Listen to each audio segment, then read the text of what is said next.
நம்ம சேனலில் வீடியோ போட்டோடனே உங்களுக்கு மெசேஜ் வரணும் அப்படின்னு நீங்கள் நினச்சிங்கன்னா ரைட் சைடில் இருக்கிற ரெட் கலர் சப்ஸ்கிரைப் பட்டனை ப்ரெஸ் பண்ணிக்கோங்க. அப்படியே பக்கத்தில் ஒரு பெல் சிம்பிள் வரும், அதையும் கிளிக் பண்ணிட்டீங்கன்னா உங்களுக்கு மெசேஜ் தவறாமல் வரும். சரி, வாங்க வீடியோக்குள்ளே போகலாம். பூனை ஒன்று தன்னோட எஜமானுக்காக ஒவ்வொரு நாளும் ஏராளமான பணத்தை கொண்டு வந்து சேர்த்துக்கிட்டே இருந்துச்சு.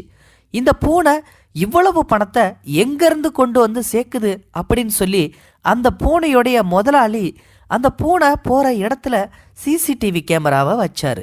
ஒரு நிமிஷம் அந்த சிசிடிவி கேமராவில் ரெக்கார்ட் ஆகி இருந்ததை பார்த்து அவரே ஆச்சரியப்பட்டு போனார். இந்த பூனை அப்படி ஒரு விஷயத்த செய்யும்னு சொல்லி அவர் கொஞ்சம் கூட நினச்சி பார்க்கவே இல்லை. இப்படிப்பட்ட ஆச்சரியமான சம்பவம் எங்கே நடந்துச்சுன்னு சொல்லி கேட்டிங்களா? இந்த சம்பவத்தை பற்றி முழுமையாக இந்த வீடியோவை பார்த்து தெரிஞ்சுக்கோங்க. அதுக்கு முன்னாடி நம்ம சேனலையும் சப்ஸ்கிரைபும் பண்ணி விடுறங்க. அமெரிக்காவில் டவுன் டவுன் பகுதியில் தான் இந்த சம்பவம் நடந்துச்சு. அமெரிக்காவில் டவுன் டவுன் பகுதியை சேர்ந்தவர் தான் ஸ்டூவர்ட். இவர் ஒரு மார்க்கெட்டிங் பிஸ்னஸ் வச்சுருக்காரு. ரொம்பவே மார்க்கெட்டிங் பிஸ்னஸில் நல்லாவே ரன் பண்ணிக்கிட்டு இருக்காரு. ஒரு நல்ல ஏர்னிங்ஸோட அவர் தன்னோட டெய்லி ரொட்டீன் ஒர்க்கை பார்க்கறது தான் அவரோட வேலையே. தினமும் ஆஃபீஸுக்கு ஒரு ரோடு வழியாக போகும்போது ஒரு பூனையை பார்ப்பாராம். அப்படி ஒரு நாள் அந்த ரோட்டு வழியாக நடந்து போயிட்டு இருக்காரு. அந்த ரோட்டு வழியாக அந்த பூனையை பார்க்குறாரு. அந்த பூனையை பார்த்துட்டு அவர் கொஞ்சம் சிரிப்பாக காட்டுறாரு. அந்த பூனையும் பதிலுக்கு அவருக்கு சைகையும் காட்டுது.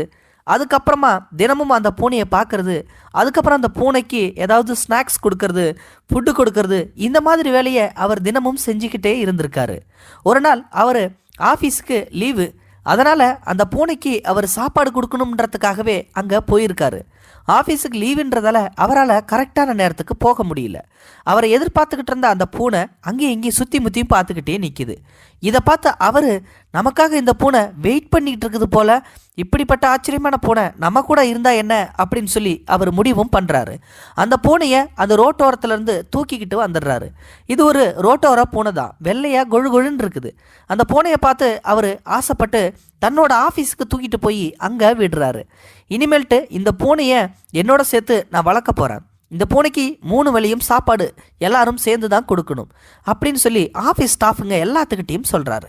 அதனால் அந்த பூனை ஆஃபீஸ் ஸ்டாஃப்கிட்ட எல்லாத்துக்கிட்டையுமே நல்லாவே பழக ஆரம்பிக்குது. இந்த பூனையை பார்த்தீங்கன்னா அவர் ஒரு செல்ல பிராணியாக ஆஃபீஸ்லேயே விட ஆரம்பிச்சிட்டாரு. தன்னோட வீட்டுக்கு கொண்டு போகாமல் தான் ரொட்டீனாக டெய்லி இங்கே தானே நிறைய நேரம் ஸ்பெண்ட் பண்ணுறோம், அதனால் ஆஃபீஸ்லேயே நம்ம இந்த பூனையை வச்சு வளர்த்துக்கலான்னு சொல்லிட்டு வீட்டுக்கு கூட கொண்டு போகாமல் நைட்டெல்லாம் அந்த ஆஃபீஸ்லேயே போட்டு அடைச்சிருவாராம். மெயின் கேட்டில் அப்படி இப்படின்னு சொல்லி அந்த பூனை ஏறி குதித்து விளையாண்டுக்கிட்டே தான் இருக்குது. அவரோட அந்த பாசத்தால் அந்த பூனை அந்த ஆஃபீஸை விட்டு கொஞ்சம் கூட நவரவே இல்லை. வேறு சில பூனைகளாக இருந்திருந்தா சாப்பாட்டுக்கு மட்டும் சாப்பிட்டுட்டு இன்னும் சில நேரங்களில் வெளியில் சுத்த போகும். ஆனால் அந்த பூனை மெயின் கேட்டை விட்டு தாண்டவே இல்லை. ஆனால் ஆச்சரியப்படக்கூடிய விஷயம் அப்போ தான் அன்னைக்கு நடந்துச்சு. அவர் அதை எதிர்பார்க்கவே இல்லை. ஆஃபீஸோட மெயின் கேட்டில் கொஞ்சம் பணம் இருக்குது. அந்த பணத்தை பார்த்த அவர் இது யார் கொண்டு வந்து போட்டிருப்பா அப்படின்னு சொல்லி அவர் யோசிக்கிறாரு. ஆனால் என்ன, அந்த பூனை அந்த பணத்துக்கு மேலே விளையாண்டுக்கிட்டு இருக்குது. ஒருவேளை இந்த பூனை தான் இந்த பணத்தை கொண்டு வந்திருக்குமோ அப்படின்னு சொல்லி அவர் ஆச்சரியப்படுறாரு. சரி போகட்டும், விளையாண்டுட்டு போகட்டும் அப்படின்னு சொல்லி விட்டுடுறாரு.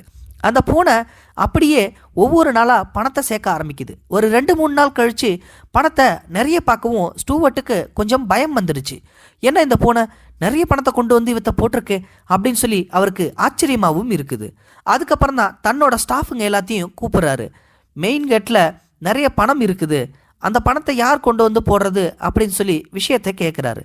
ஆஃபீஸ் ஸ்டாஃபுங்க சொல்கிறாங்க, எங்கள் அக்கௌண்ட்லேருந்து எதுவும் பணம்லாம் எதுவும் போகலை, லாக்கரில் இருந்த பணம்லாம் எதுவும் போகலை, எல்லாமே கரெக்டாக தான் இருக்குது அப்படின்னு சொல்லி சொல்கிறாங்க. ஆனால் இந்த விஷயத்தை பற்றி அவங்க கேள்விப்பட்டவொடனே கொஞ்சம் ஆச்சரியமும் பட்டாங்க. சரி போகட்டும், நீங்கள் உங்கள் வேலையை பாருங்கள், நான் பார்த்துக்கிறேன் அப்படின்னு சொல்லி அந்த விஷயத்தை அவர் பார்க்க ஆரம்பிக்கிறாரு. ஒவ்வொரு நாளும் அந்த பூனை செய்கிற வித்தியாசமான அந்த செயலை பார்த்து அவருக்கே ஆச்சரியத்தை உண்டாக்கிடுச்சு. போக போக பணம் பெருக ஆரம்பிச்சிடுச்சு. டாலர் எல்லாம் பெருக ஆரம்பிக்க உடனே இவருக்கு கொஞ்சம் சந்தேகம் வந்துடுச்சு. ஒருவேளை திருட்டு பணமாக இருந்தால் போலீஸ் நம்மளை பிடிச்சிருவாங்களே அப்படின்னு சொல்லி கொஞ்சம் பயமும் வந்துடுச்சு. அதனால் இந்த பூனை என்னதான் பண்ணுது, எங்கேருந்து இதுக்கு பணம் வருது அப்படின்றத நம்ம கண்டுபிடிச்சே ஆகணும் அப்படின்னு சொல்லி முடிவும் பண்ணுறாரு. அதே மாதிரி மெயின் கேட்டுக்கு பக்கத்துலேயே ஒரு சிசிடிவி கேமராவையும் அங்கே வைக்கிறாரு. வச்சதுக்கு அப்புறம் அந்த பூனை பார்த்தீங்கன்னா பணத்தை எப்படி கொண்டு வருதுன்னு சொல்லிட்டு அடுத்த நாள் அதில் ரெக்கார்ட் ஆகியிருந்ததை பார்த்து ஒரு நிமிஷம் அப்படியே அவர் கண்களையே அவராலேயே நம்ப முடியல. அப்படி ஒரு காரியத்தை அந்த பூனை செஞ்சுருக்குது. ஃப்ரெண்ட்ஸ், என்ன செய்யுது அந்த பூனை அப்படின்னு சொல்லி கேட்டா, பகல் முழுவதும் ஆஃபீஸ் ஸ்டாஃபுங்களை விளையாண்டுக்கிட்டு இவர் கூடிய விளையாண்டுக்கிட்டு இருக்கிற அந்த பூனை ஆஃபீஸ் க்ளோசிங் டைம் 5 மணிக்கெல்லாம் மூடிடும். அதுக்கப்புறம் அந்த பூனை மெயின் கேட்டுக்கு பக்கத்தில் போய் நின்றுட்டு வர்றவங்க போகிறவங்க எல்லாத்தையும் முறைச்சி பார்க்க ஆரம்பிக்குது. அதுக்கப்புறம் அங்கே இருக்கிற எல்லாருமே அந்த பூனை செய்கிற அந்த வித்தியாசமான செயல்களை பார்த்து அந்த பூனைக்கிட்ட கொஞ்சம் விளையாட்டு காமிக்கிறாங்க. அதுக்கப்புறமா அந்த பூனையும் அவங்க சொல்கிற மாதிரியே அங்கே விளையாண்டு காமிக்குது. அதுக்கப்புறம் அந்த பூனைக்கு அவங்க கொஞ்சம் பணத்தை கொடுக்குறாங்க.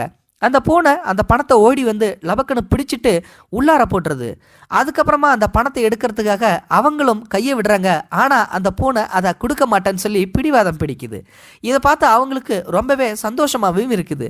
இந்த பூனை நல்லாவே விளையாடுது அப்படின்னு சொல்லி அங்கே வர்றவங்க போகிறவங்க எல்லாரும் அந்த பூனை கூட விளையாட ஆரம்பிக்கிறாங்க. அதுக்கப்புறம் எல்லார் கூடயும் அந்த பூனை விளையாண்டு காசு சம்பாதிக்குது. அந்த காசை தான் தன்னோட மெயின் கேட்டுக்கு பக்கத்தில் அந்த பூனை அதை போட்டு வச்சு அந்த காசுக்கு மேலே விளையாண்டுக்கிட்டு இருக்குது. இப்படி ஒவ்வொரு நாளும் ஒவ்வொருத்தரும் அந்த பூனையை பார்க்கறதுக்காக வர ஆரம்பிக்கிறாங்க. இதை பார்த்த ஸ்டூவர்ட்டுக்கு இப்படி ஒரு காரியத்தை இந்த பூனை செய்யுதான்னு சொல்லி ஆச்சரியமாக இருக்க ஆரம்பிக்குது. உடனே இவர் என்ன பண்ணுறாருன்னா, அந்த பூனை வர்றவங்க போகிறவங்கட்டலாம் விளையாட்டு காமிக்குது இல்லையா, அதை ஒரு சிசிடிவி கேமராவில் ரெக்கார்டும் பண்ணியிருந்தார் இல்லையா, அந்த சிசிடிவி ஃபுட்டேஜை இணையத்தில் பரவ விடுறாரு. இதுக்கப்புறமா வந்து பார்த்தீங்கன்னா அந்த பூனை கொஞ்சம் ஃபேமஸ் ஆக ஆரம்பிக்குது. பூனை கொஞ்சம் வித்தியாசமாக செயல்பட ஆரம்பித்த உடனே அந்த ஏரியா மக்கள் ஃபுல்லாக அந்த பூனை ஃபேமஸாகவும் ஆயிடுது. அதுக்காகவே அந்த பூனையை பார்க்குறதுக்கு ஒரு சில பேர் தினமும் வரவும் ஆரம்பிக்கிறாங்க. அதுக்கப்புறம் அந்த பூனைக்கு விளையாட்டு காமிச்சிட்டு கொஞ்சம் பணத்தையும் தூக்கி வீசுகிறாங்க. அந்த பூனை லபக்குன்னு தாங்கி பிடிச்சிட்டு அந்த பணத்தோடு சேர்ந்து விளையாட ஆரம்பிக்குது. இதை பார்க்குறதுக்கே ரொம்ப சந்தோஷமாக இருக்கேன்னு சொல்லிட்டு தினமும் அந்த பூனையை தேடி நிறைய மக்கள் படையெடுக்க ஆரம்பிச்சிடுறாங்க. இதுக்கப்புறம் இந்த பூனையோட பேர் என்ன அப்படின்னு சொல்லிட்டு ஸ்டூவர்ட் கிட்ட கொஞ்சம் பேர் கேட்குறாங்க. அப்போ தான் அவருக்கு ஞாபகம் வருது, நாம் இது வரைக்கும் இந்த பூனைக்கு பேரே வைக்கலையே அப்படின்னு சொல்லிட்டு. அதுக்கப்புறமா தான் அந்த பூனைக்கு காஷ்மிக் அப்படின்ற ஒரு நல்ல பேரையும் செலக்ட் பண்ணி வைக்கிறாரு. அன்னையிலிருந்து காஷ்மிக் பூனை அப்படின்னாவே எல்லாருக்கும் அங்கே பிரபலமான பெயர் தான். அந்த பூனையை பற்றி அங்கே இருக்கிற எல்லா மக்களிடையும் தெரியும் அப்படின்னு சொல்லி சொல்லுவாங்க. அந்த பூனையை பார்க்கறதுக்காகவே மக்கள் க்யூவில் நிற்க ஆரம்பித்தாங்க. தினமும் சாயந்தரமானா அந்த பூனை கூட விளையாடுறதுக்காகவே கொஞ்சம் பணத்தோட அந்த பூனைக்கிட்ட விளையாட்டு காமிக்கிறதுக்கு நிறைய மக்கள் க்யூவில் நின்று ஒவ்வொருத்தங்களா மாறி மாறி விளையாட்டுக்க ஆரம்பிப்பாங்க. அந்த பூனையும் அவங்களுக்கு தகுந்தாற் போல் சுட்டியாக விளையாட்டு காமிக்குது. அது மூலமா பணமும் சம்பாதிக்குது. ஃப்ரெண்ட்ஸ், இன்னும் சொல்லப்போனால் இந்த பூனை இன்னும் நிறைய செல்ல பிராணிகளை வாழ வைக்க போகும்னு அப்போ யாருமே யோசிச்சிருக்க மாட்டாங்க.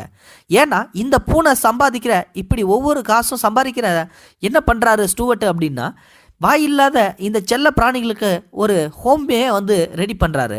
அப்படிப்பட்ட அந்த ஹோமில் நிறைய ரோட்டில் அனாதையாக திரிகிற நிறைய விலங்குகளை கொண்டு போய் அங்கே அடைச்சி வச்சுட்டு அதுக்கு தேவையான ஃபுட்டு எல்லாத்தையும் பராமரித்து அந்த பூனைங்களுக்கு சாப்பாடு கொடுத்துக்கிட்டு இருக்காங்க. அதே மாதிரி பூனைங்க மட்டும் இல்லை, நாய்ங்க, இந்த மாதிரியான செல்ல பிராணிகள் எல்லாத்தையுமே அந்த ஹோமில் அந்த மாதிரி கொண்டு போய் சேர்த்து வச்சு அதுங்களுக்கு தினமும் உணவும் அளிக்கிறாங்க. இப்படி இந்த பூனை சம்பாதிக்கிறத நல்ல வரியில் பயன்படுத்தணும்னு சொல்லிட்டு ஸ்டூவர்ட் தன்னோட இணையத்திலையும் வந்து பார்த்திங்கன்னா ஒரு ஃபவுண்டேஷனையும் ரெடி பண்ணுறாரு. இந்த ஃபவுண்டேஷனுக்கு ஆன்லைன்லேயும் நிறைய பேர் ஃபண்டு அனுப்புகிறாங்க. இப்படி இந்த பூனை சம்பாதிக்கிறத வச்சு நிறைய விலங்குகள் சாப்பிட்றத நினைக்கும் போது நமக்கே கொஞ்சம் ஆச்சரியத்தை உண்டாக்குது இல்லை ஃப்ரெண்ட்ஸ்? நம்ம இந்த வீடியோவை பார்க்கலனாலும் பரவாயில்ல, இந்த வீடியோவில் நம்ம சொல்லப்பட்ட விஷயம் என்ன அப்படின்றது தான் நம்ம மெயினாக பார்க்க வேண்டியது. இப்படிப்பட்ட இந்த அறிவாளி பூனையை நம்ம பாராட்டியே ஆகணும். அதுக்காகவாவது இந்த சேனலுக்கு சப்ஸ்கிரைப் பண்ணிவிட்டு ஒரு லைக்கையும் பண்ணிவிடுங்க ஃப்ரெண்ட்ஸ். தேங்க்யூ ஃபார் வாட்சிங். இது போன்ற செய்திகளை உடனுக்குடன் நீங்கள் தெரிந்து கொள்ள மறக்காமல் எங்களுடைய சேனலை சப்ஸ்கிரைப் செய்யவும், கூடவே பக்கத்தில் வரும் பெல் ஐக்கானையும் கிளிக் செய்யவும்.